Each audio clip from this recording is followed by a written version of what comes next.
are beginning tonight with 4 deadly Salinas officer-involved shootings back in the news tonight.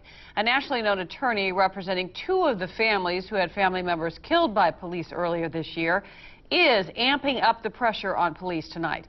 Details from Action News reporter Felix Cortez with tonight's top story.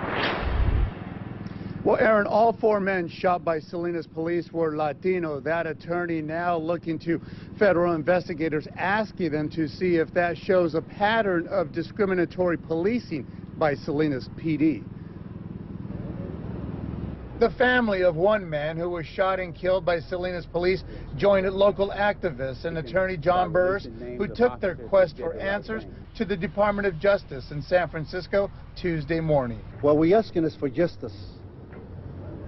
I ask justice for my son and for the other 3 people that have been killed just like my son, with no mercy. We're here in San Francisco because we feel that we'll get more justice here than we will out of Salinas, where they just rubber stamp things. Salinas police have been involved in 4 deadly shootings this year.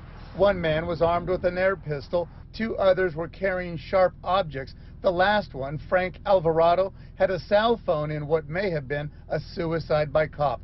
But there's one similarity. All men were Latino. John Burris now wants federal agents to investigate the practices, policies, and culture within Salinas PD. The community needs answers. They need to have confidence that the department is not engaged in discriminatory law enforcement and that it's not open season on Latinos.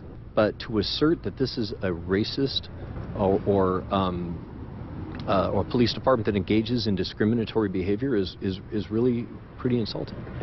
Chief Kelly McMillan said internal investigations into the shootings are still underway. And he said should federal investigators come in, they won't find any evidence of racism or discriminatory policing. I think if the Department of Justice decided to open an investigation like Mr. Burris is suggesting, that they'd come in and they'd find a department that's well-trained, that's compassionate, that's hardworking and really committed to the principles of social justice and equal treatment under the law. And again, investigations into all 4 shootings are still currently underway, but the chief has made it very clear that the findings of those investigations will be forwarded to the district attorney's office and the Department of Justice for final review. Reporting from outside the Salinas Police Department, I'm Felix Cortez, KSBW Action News 8. Felix, thank you. One of the issues in play here is the Salinas Police Department's refusal to release the identities of the police officers involved in the 4 deadly shootings this year. Burris is not the only one asking for those names to be released. In fact, KSBW, along with our media partners at the California newspaper, KION, and KSMS TVs, have made California Public Records Act requests for the identities of those officers. Our requests have been refused, the city citing threats against the officers as its reason for withholding the names. Last week, the city provided Action News with a packet of documents to support that claim. Management at KSBW has reviewed the packet and believes it does not support the city's claims of threats against the officers. KSBW is considering further legal action to have the names released.